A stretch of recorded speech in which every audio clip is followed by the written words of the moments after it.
Good morning. Good morning and welcome. I'm Barbara Colton. I'm president of the Board of Trustees here at Mainline Unitarian Church. And it's wonderful to have so many people back. The start of the church year and many of the families of our RE program are here. So a very exciting day. A big welcome and hello to our friends online. And I'd like to remind everyone that we'll have coffee hour after the service, just across the hall, in the large room across the hall. And today, if you haven't noticed as you came in, there's a special expo happening during our coffee hour. And it'll be an opportunity for everyone here to get to know all of the different programs and activities of the church, talk to the people who are running the sessions, and maybe sign up and get involved and have an opportunity to get engaged. We hope you'll participate and enjoy the expo. We are a welcoming congregation, and we focus on nurturing minds and hearts in the goal of being a beloved community, ultimately to help build peace, justice, and compassion in the world. Today, our service will be led by our senior minister, Reverend John Morehouse, and our director of Lifespan Faith Development, Dawn Star Sarah Sporcelt. I always get that wrong. And our music will be led by David Brown on violin, mandolin, and percussion today, and Jody Brown on piano. And our wonderful worship associate today is Silas Costa. So please join me in reciting and affirming our mission statement together. Together, we transform lives, love, service, and our welcoming faith. As we reflect this morning on the complexities of hope, we thought it would be fitting to represent music from war-torn countries, music as a light in the darkness. And so we begin with music from Sudan, and then Ukraine, Palestine, and then we come back home, and for our postlude, we will perform Florence Price's Second Fantasy for violin and piano, which is based on the inherently optimistic spiritual I'm working on my building.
Our chalice lighting this morning is The Ember of Hope and Love Set Ablaze by Lisa Doege.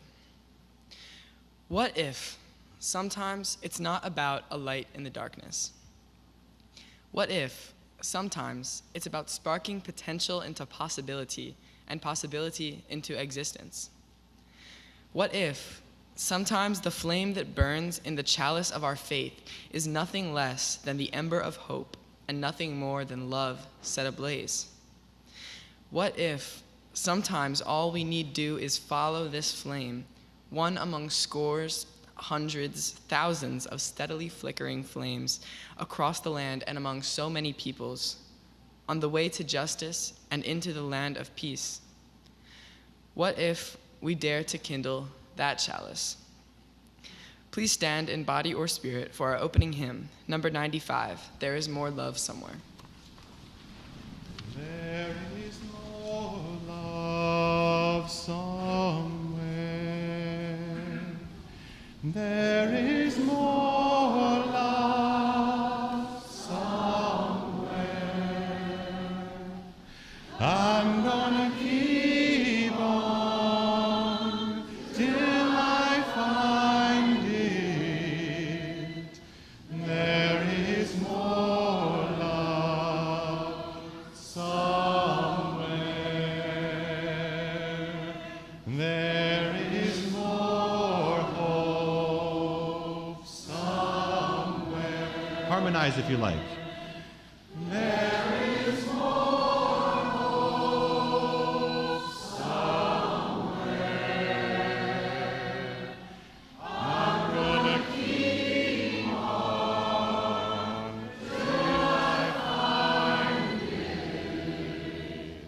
There is more hope somewhere. There is more peace somewhere. There is more peace somewhere. I'm gonna keep on till I find it. There is more peace somewhere. There is more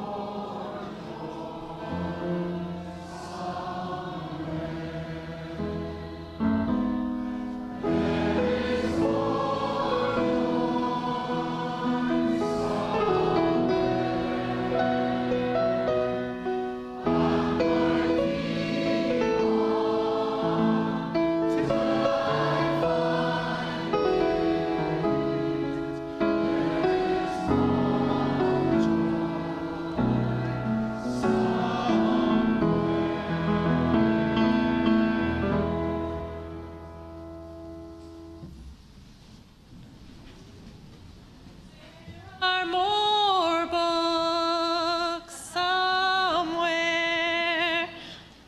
So I thought when I realized that this Sunday was the Sunday that we had a representative from Book Smiles coming and they were going to take all the books with them, I thought, well, we should bring all the books up to the front of the church so we can see all of them. And then I looked at the pile of books. And I looked at the very large boxes that some of you brought books in. And I thought, no, we are not bringing all of the books up to the front.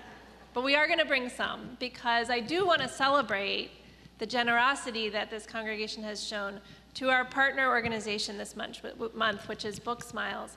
And I've gone to the Book Smiles website and read a little bit about them, and I want to tell you two of my favorite facts that I learned. And then we're going to bring the books up. So one of the facts is that this organization was started by one person because somebody told him that she didn't really read to her kids. And he thought, that doesn't seem right. People should get to read to their kids, and if what they need is books, then we should give them books so they can read them to their kids. And the other thing, because people have been asking me all month, they've been asking me, those don't all look like kids' books. Some of those are grown-up books. And I wasn't sure what the answer was until I went and looked it up, but they do take grown-up books because they're, and I like this I like this story. They're very mission-focused. They give out books for kids, but they found a way to accept grown-up books and still do that mission. They take the grown-up books and they trade them to another organization that doesn't want kid books and does want grown-up books. So they trade. That's why you could bring all the books, not just the kids' books. So I do need some helpers, because I have done all the book moving that I am doing for today. So if you are a kid or another person who would like to help, in the very back of the sanctuary behind the rocking chairs are a bunch of books. Could you go get the books and bring them up here right in front of me? Some of them are on carts and some of them are in bags. But this is the time. Let's bring the books up.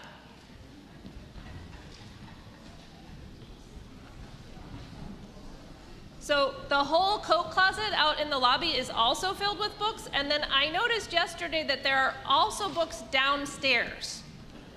This is not all the books. I think this is maybe a 10th or a 20th of the books.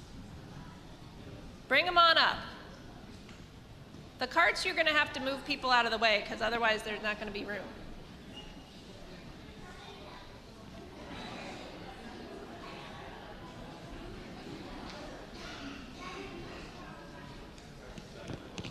And if you have books that you didn't bring, don't bring them to church. Take them to one of their drop-off sites. There's one nearby. You can find it on their website.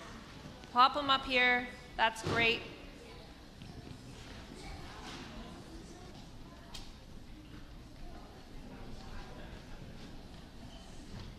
Oh, you're bringing the actual books. I thought we were going to roll the carts up, but that will work too.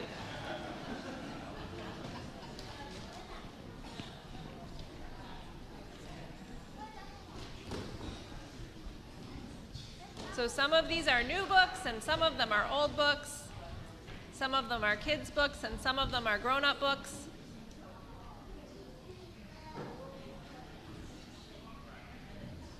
There's more coming. I can see them in the back there. And these were the easy-to-move ones, so...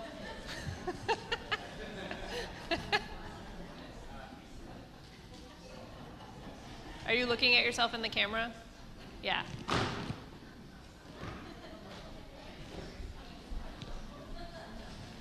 And there's more, and more, and more.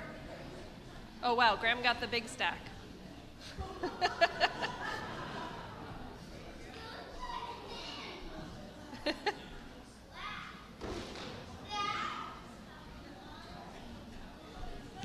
Okay, did we get them all from back there? Like I said, this is maybe a 10th or maybe a 20th of all of the books.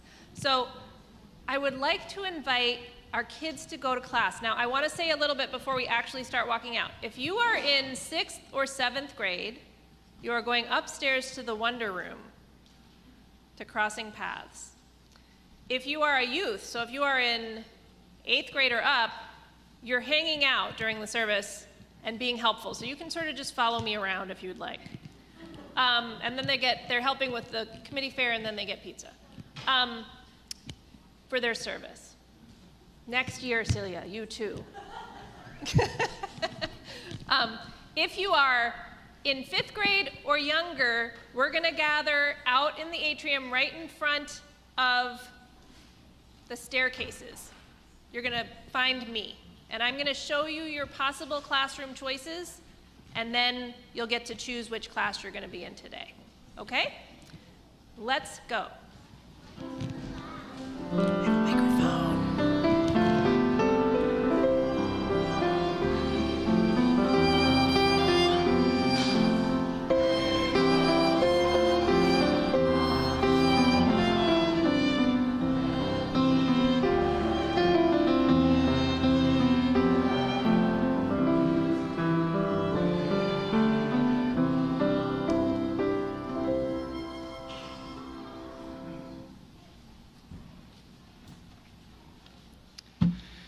This month's offering outreach partner is, as you may have gathered, Book Smiles, a nonprofit dedicated to fostering a love of reading among children living in under-resourced communities.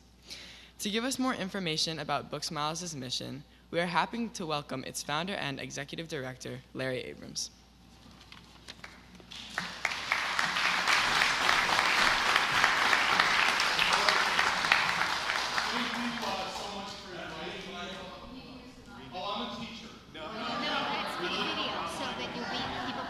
I was going to use my teacher voice, but I'm okay here. I'm okay without a mic.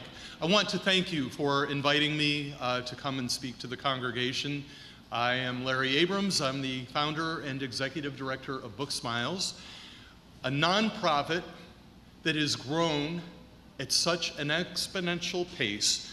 7 years ago, I was one guy collecting kids' books out of my garage, out of my classroom. I'm a high school English teacher. I taught in really two schools. One was a very affluent school, Moorestown, New Jersey. In South Jersey, that's our main line. And then I found myself teaching in another school that had a lot of need. It was 90% free and reduced lunch, a lot of ESL, a lot of poverty. Some kids grew up with books, but most did not. The average reading level in my 9th grade class was 3rd, 4th, and 5th grade. And I had taught at a district where everyone was exceptional. They had Silas's reading scores. I had a conversation with one of my students one day. I just asked her, Bellienda, what are you reading to your baby girl? Because we did have teen moms in my school.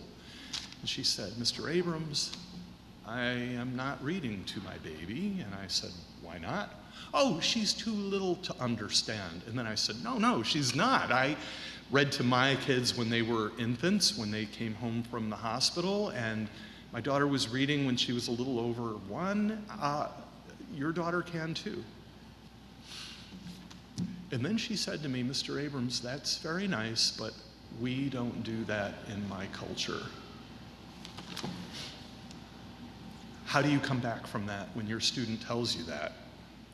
I had no words. I could have asked her, well, tell me more about that, but I didn't think.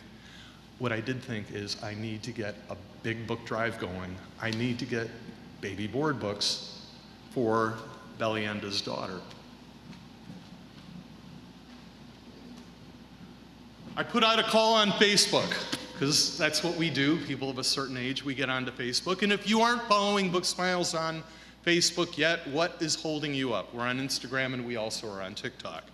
1,000 books cascaded onto my front porch.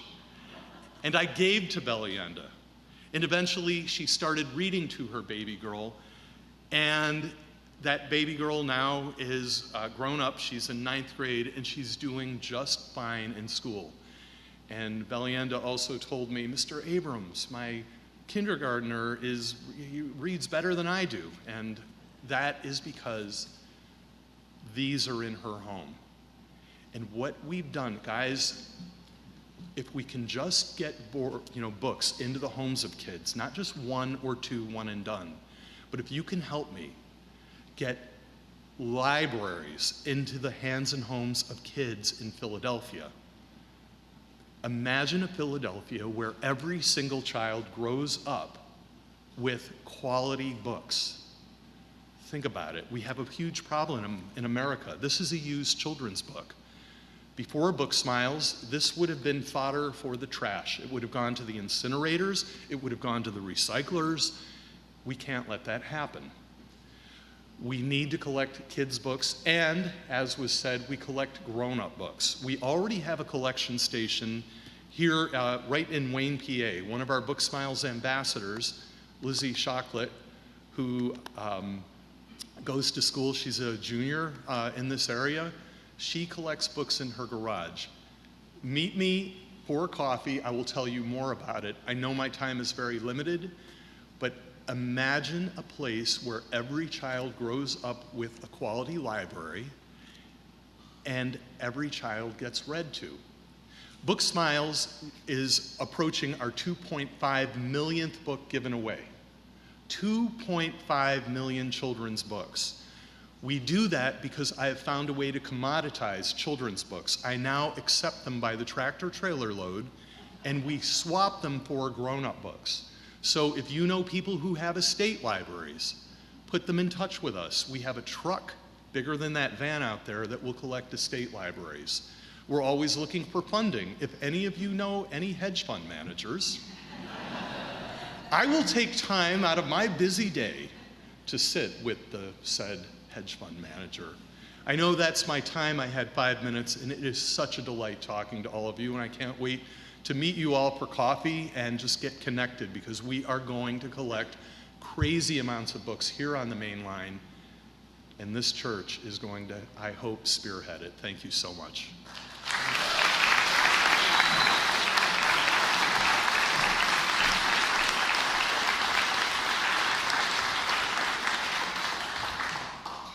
If you would like to make the donation online, you can follow the instructions that you see on the screen behind me. And if you're in the sanctuary, you can also scan the QR code that is on the order of service to make a cashless donation. The offering will now be gratefully received.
We are grateful for the gifts that we bring to the altar of our community and the communities we serve.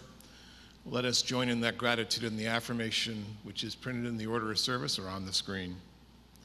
Let us be grateful when we are able to give, for many do not have that privilege. Let us be grateful for all those who share their gifts, for we are enriched by their giving. And let us be grateful even for our needs, so that we may learn from the generosity of others.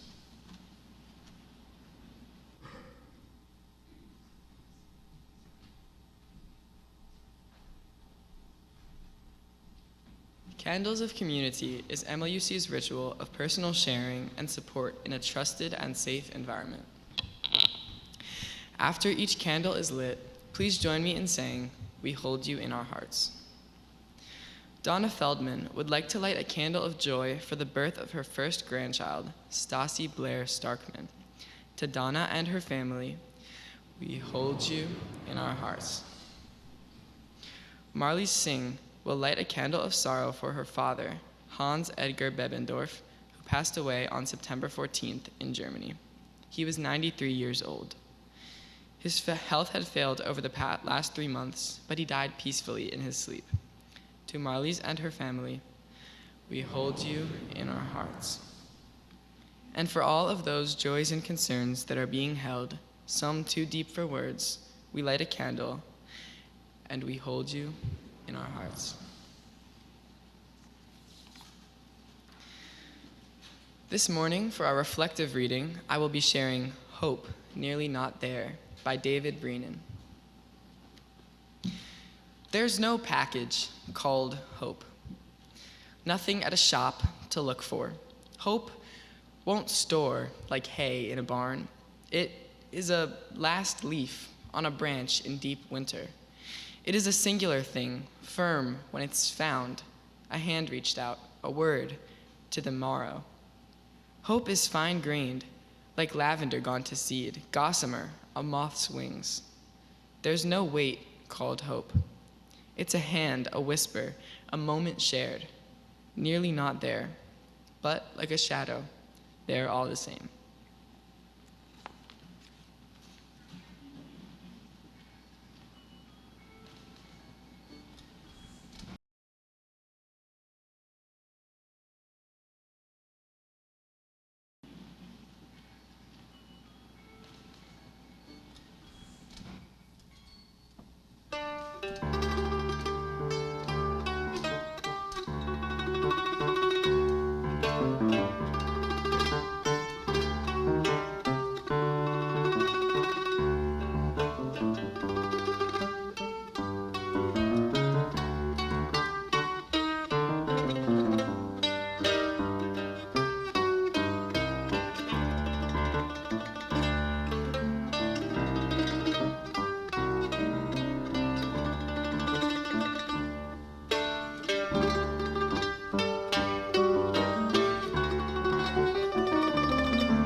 Thank you, David. Thank you, Jody. Silas, thank you so much, as always. You've slowed down. We appreciate that. It's wonderful to see so many of you here in the sanctuary and online. I want to begin with a story, as I often do, from my colleague, Reverend Sierra Marie Garfalo. Reverend Sierra Marie is a type 1 diabetic, and as such requires insulin to live. Until the early part of the 20th century, type 1 diabetes was a fatal diagnosis worldwide, without exception. She told her story recently, both to a live audience and then later in a book, about how she almost lost hope. There was a frightening period, she said, when my wife and I were both unemployed at the same time. We could not afford the COBRA payments, the continuing health insurance payments. We neither had insurance nor income enough to pay for my insulin, the delivery system, and the necessary glucose monitoring, let alone all the treatments for the other ailments and medical conditions. In fact, she said we had neither insurance nor income to pay for the visits to the endocrinologist to keep my prescriptions up to date. As someone who had been using an insulin pump my entire life up to this point, I entered this period of unemployment without even a prescription for syringes. I followed instructions to apply for Medicaid. The state said that it takes 30 days to respond to the application. At the very end of the first 30-day period, I received notice that my application had been denied due to missing documentation. When I called the office to find out what missing documentation was, I waited 5 hours on hold before I was able to talk to a human being. The human who answered the call said that she was not my caseworker, and I asked if I could be transferred. And they said she did not know who my caseworker was and could not transfer me, but she would put a message into the system, which she did. More than a week later, I called again, and this time another long wait to speak to a human being, and I was again told of the person who finally answered my call that they didn't know who my caseworker was. But they were able to see the note in the system about the missing documentation, but they told me that they didn't know what the missing documentation was. Can you tell me, she said, what is on the list to be sure that I was sending everything that needed to be sent? She said, no, I can't. You'll need to submit another application, which she did. At the end of another 30-day wait, she received another letter saying that she was denied due to missing documentation. She decided not to go visit the office in person because everything online said that only slows the process down. So she made some more phone calls, long wait times, asked a human being, how come I can't come in to apply and talk to a real human being? They said, we really don't have the mechanism for that. The best I could do was to keep submitting applications by mail, which I did. This went on for another month until I finally got a letter that said I'd been approved. Relief flooded over me. Within seconds, though, I continued to read, because this was before the Affordable Care Act, I had not been approved for full coverage Medicaid. Instead, I was to receive partial coverage, and I would need to make a small monthly payment of $850 for myself and my wife, which was just as bad as the COBRA, in fact, worse. Like most people living with multiple disabilities and chronic illnesses, I've developed a tenaciousness and creativity in getting my needs met. And I've been using a variety of strategies to get me by in these months. Manufacturer coupons, less expensive supplies from discount retail pharmacies, begging supplies from a doctor I was no longer seeing who was just had the biggest heart, reusing supplies meant for one-time use, and then rationing. But I was reminded these strategies were only going to go so far. This was not a long-term strategy for survival. I was out of options. No job on the horizon. I felt hopeless. I made another series of phone calls. I ended up on the phone with another human being, and I sobbed, what should I do? The human on the other end of the phone suggested I call 211 to get connected to people who might be able to help me. There might be a program for people in your situation, she said. Well, there weren't any programs that could help me. There was a program to help people over 65, which I wasn't, and a program to help people who were receiving disability benefits, which I wasn't. 211 had nothing else to suggest. It felt to me like the state was telling me to just go ahead and die. I felt like I wasn't worth the trouble of keeping alive. So if I couldn't afford health care, I needed to keep myself alive somehow, but I didn't know how. And I know it might sound a little tired and used before, but people die from not having insurance in this country. She went on that many have lived versions of this, probably even several times. It's not an everyday story, but it is for some people. The irony is, had I died, it would have been considered a death related to medical noncompliance. I was not following the instructions of my physician. Nowhere would it have been recorded I died because I didn't have money. My wife did get a job a short time later, an hourly position, which of course didn't offer any medical benefits, catching up on bills from the preceding months of unemployment with her hourly income, well, that alone and keeping food on the table didn't leave much for medical care.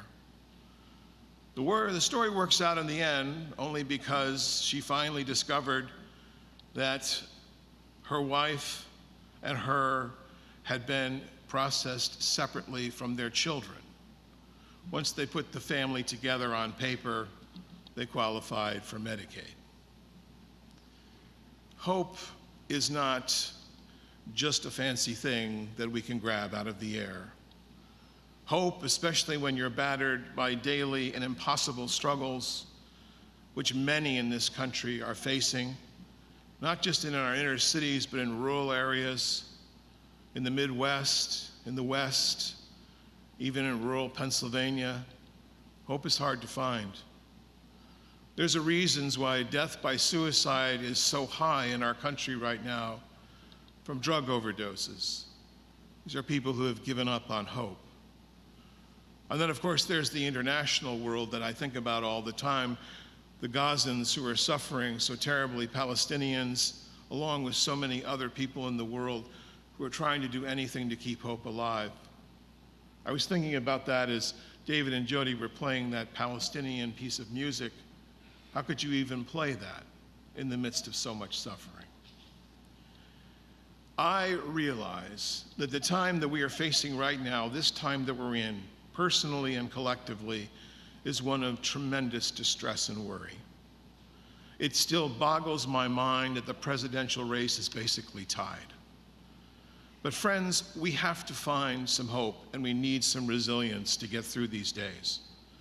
So this fall, I'm going to spend a lot of time focusing on just that, on resilience and hope. I will begin, though, by asking you a question. Now, I know some of you don't want to do this, but that's okay. Give it a try, give it a whirl. I'm going to ask you to turn to your neighbor and to answer this question: how do you find hope? Let's do that for just a few minutes.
All right, thank you.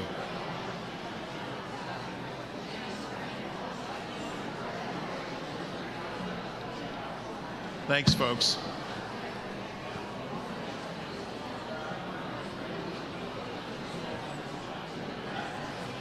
All right, if we could come back together and settle it down. Hi, everybody. Thank you.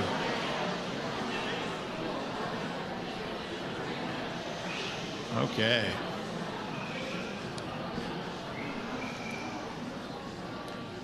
It's a good thing you're also shy. That's what I think. I'd like to hear from a few people. I've got a microphone in the back. If you raise your hand, we'll try to get one to you.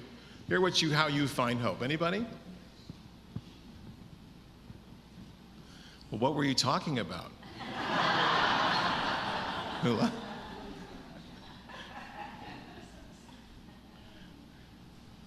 I think I find hope, and I know Joanne does too, in doing something about the upcoming election, because we share it with other people. We're doing robocalls and postcard writing, and it gives us some hope to know that we're at least doing something. Being with young children always brings back my hope. What else? Kit in the back. I was talking with Nuala, and you came up with the idea too about talking to someone else about it, someone who is a good listener about a situation that is hard to continue to be ongoing, hopeful. Because hope is not steady, comes and goes, and we work at it. Thank you.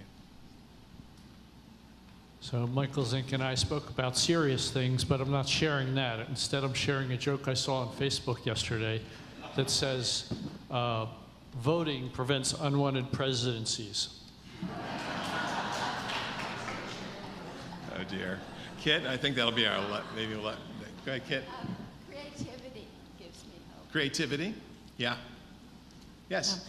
I've worked remotely for 10 years, and so it can often be isolating. And what I shared, which I wouldn't have thought about until right now, is that when at my day-to-day kind of conversations, when I do go out to the world, like sitting in Jiffy Lube with other people kind of anxiously awaiting the verdict, or just at the supermarket chatting with someone, it just reminds me of the good in people, and that it isn't a world where I'm a media junkie, where it can be so discouraging. So it's those little interactions. That's great.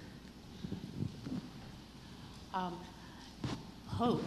It's amazing that so many of us talked about the vote that's coming up. And I've decided, since I've been having to go into the city lately, to just stop and ask someone I see and say, are you going to vote? And I've had so many interesting conversations, but one I cannot get out of my mind, because I have hope in our children.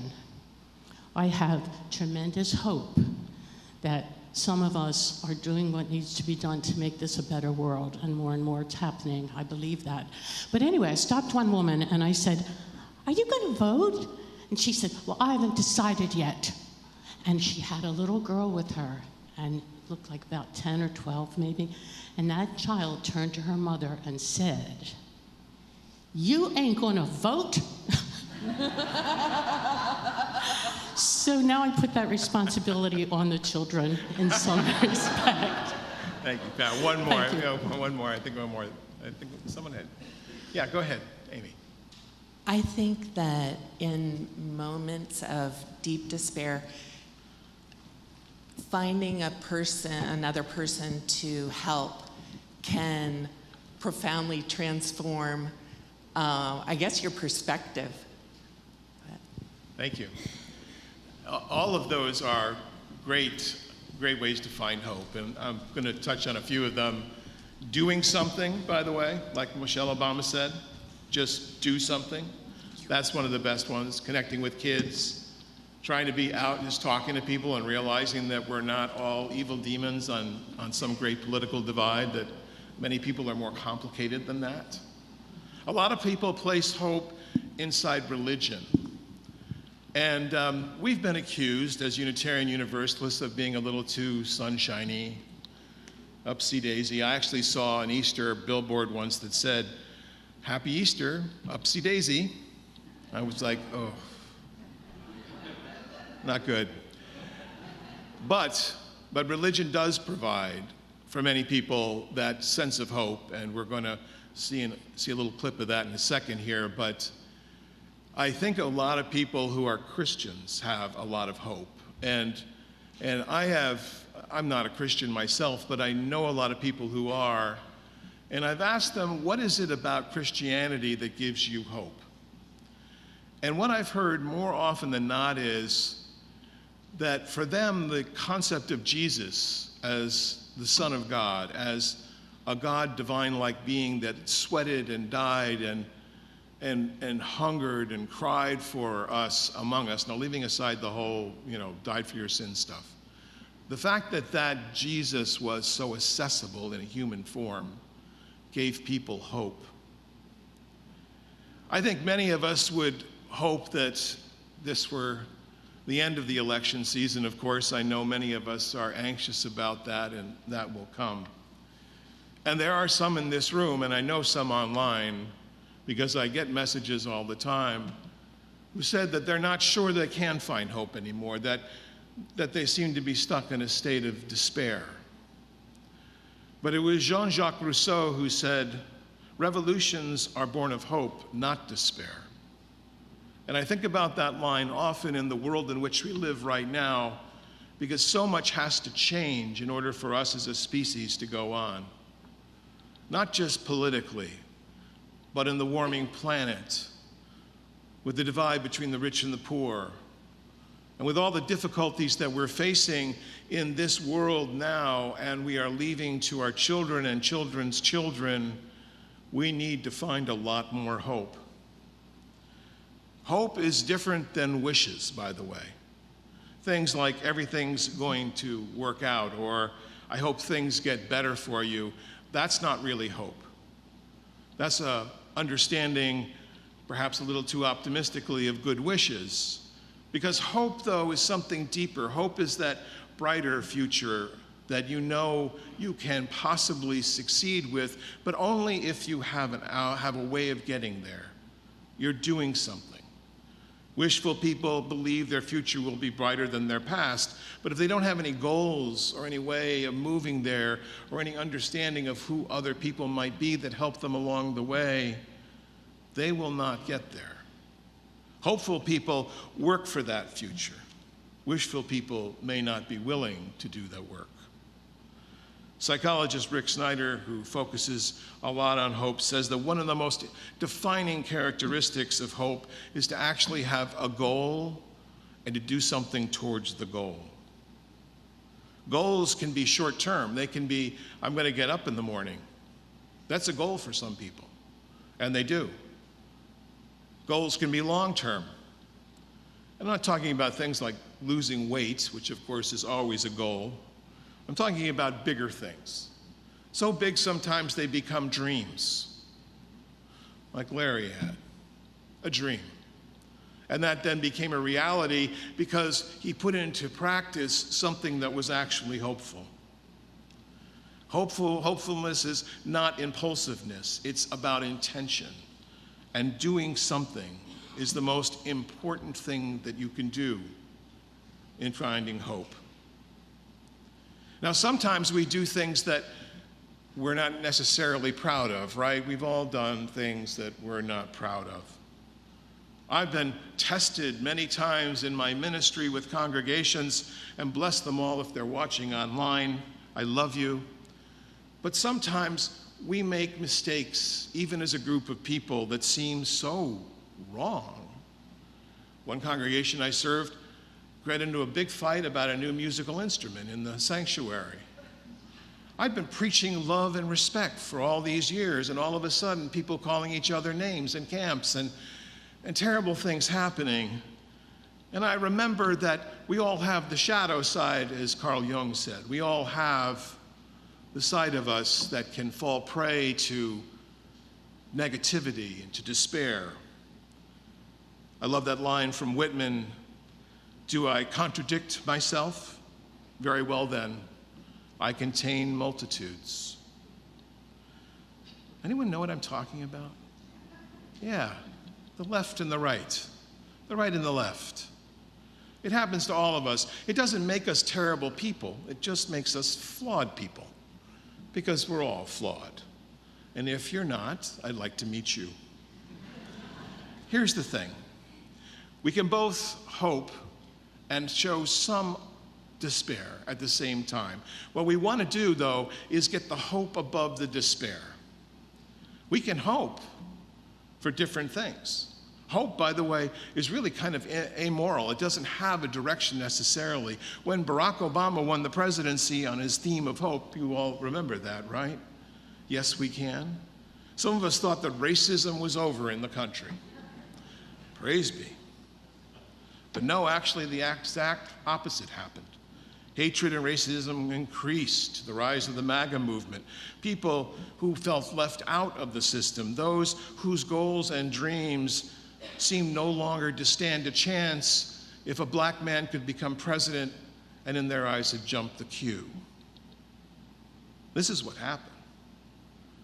And it might seem impossible for us to believe that all those folks also had hope, that by following a particular leader or a particular understanding, they could make the world different than what it was. When men were men, right? Some mythical past that never existed. But here's the thing, friends. Holding up hope is about not only holding up a plan and holding up the best that we could be, it's also realizing a little grace. Realizing that we're not always going to have all the answers. You can find hope in a little compassion, even towards those whose worldview is vastly different than yours. On June 17, 2015, a white gunman entered a prayer meeting at Emmanuel AME Church in Charleston, South Carolina. After an hour at the meeting, he pulled out a gun and killed 9 parishioners, including the pastor, Reverend Clemente Pickney. After almost 8 years now into his presidency, Barack Obama stood once again before the nation to try to find some hope amid this systemic racism. In one of the most moving moments of his presidency, the president delivered Reverend Pickney's eulogy, and words which for him had always been his gift seemed finally to escape him. So he fell to song. Let's listen to the clip.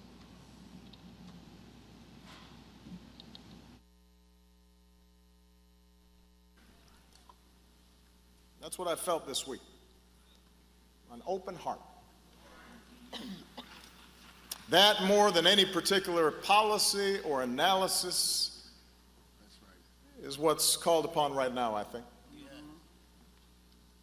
What a friend of mine, the writer Marilyn Robinson, calls that reservoir of goodness beyond and of another kind, that we are able to do each other in the ordinary cause of things. That reservoir of goodness. If we can find that grace, anything is possible. If we can tap that grace, everything can change.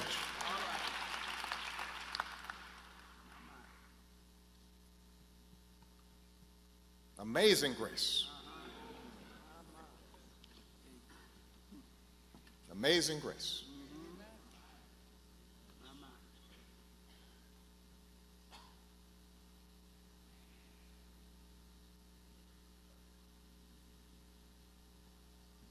Amazing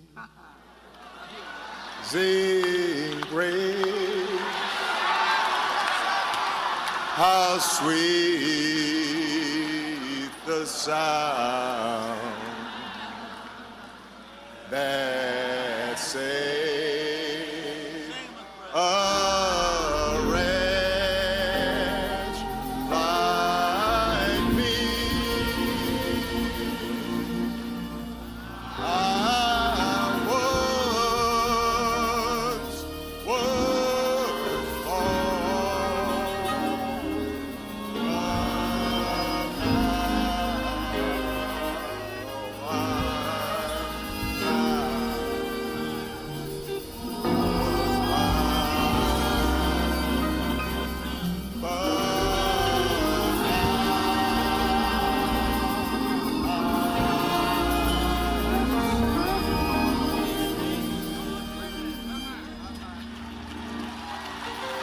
Clementa Pinckney found that grace. Cynthia Hurd found that grace. Susie Jackson found that grace. Ethel Lance found that grace. The Payne Middleton doctor found that grace. Tywanza Sanders found that grace. Daniel L. Simmons Sr. found that grace. Sharonda Coleman Singleton found that grace. Myra Thompson found that grace. Through the example of their lives, they've now passed it on to us. May we find ourselves worthy of that precious and extraordinary gift as long as our lives endure. May grace now lead them home. May God continue to shed his grace on the United States of America.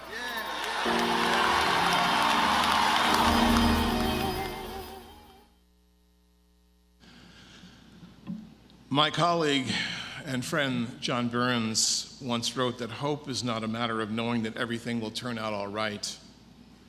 It's more like directing your life towards a point on the horizon beyond what you can see, but towards which you will journey. I want us to keep our eye on that horizon, friends.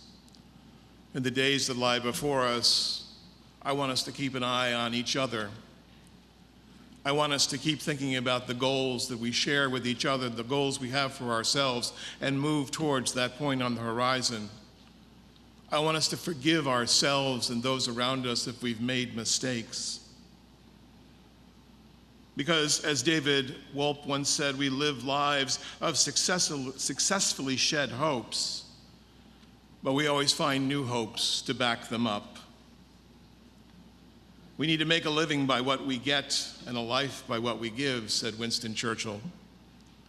And our saving grace, our mantra beyond all things, is to keep thinking about how we're making a life. Last weekend, Francis and I had the good fortune to hear Zoe Mulford, an American folk singer now living in England, perform a house concert at the house of our very own Lee Bowers. She sang her best-known song, recorded also by Joan Baez, about President Obama singing Amazing Grace. I'll close with some of those words. They did not ask what brought him there. He was not friend, he was not kin, but they opened the door and let him in. For an hour, the stranger stayed, and he sat with them and seemed to pray.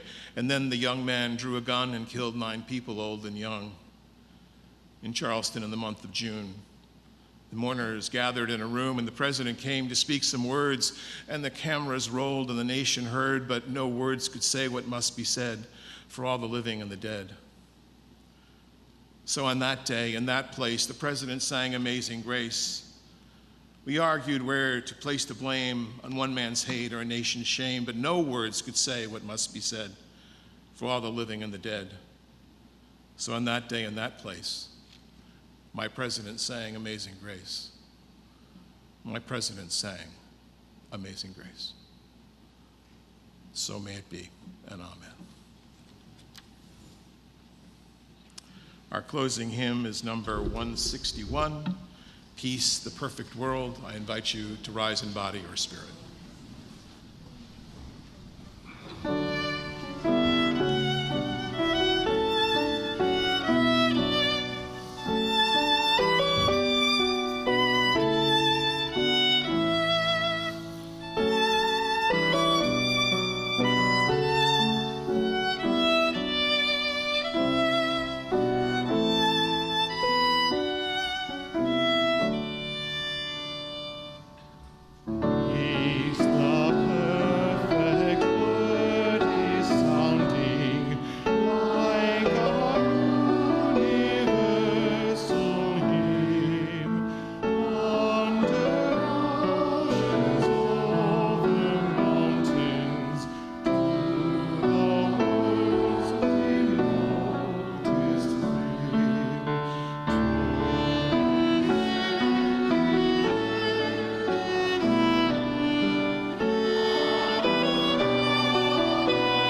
Richards, may you leave this time together changed.